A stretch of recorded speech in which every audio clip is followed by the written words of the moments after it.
आपण शक्ती कायद्याच्या संदर्भात सांगितलं. शक्ती कायद्याच्या संदर्भात तो कायदा आपल्याकडे परत आलेला आहे. शक्ती कायद्याच्या संदर्भात आपण कुठलाही कायदा करत असताना संविधानाने राज्याला आणि केंद्राला काही अधिकार दिलेले आहेत आणि राज्याचे अधिकार हे केंद्रीय कायद्यांवर अधिक्षेप करू शकत नाहीत. काही प्रमाणात जिथे कॉन्करंट लिस्ट आहे तिथे ते अधिक्षेप झाले तर त्याला राष्ट्रपती मान्यता देऊ शकतात.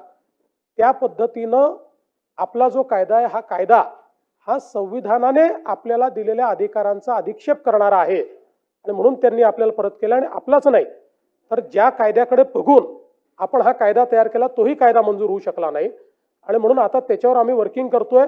विशेषतः आता आपण जे शक्ती कायद्यामध्ये काही गोष्टी केल्या होत्या त्यातल्या काही गोष्टी या ऑलरेडी नवीन 3 कायदे त्या कायद्यांमध्ये आलेल्या आहेत.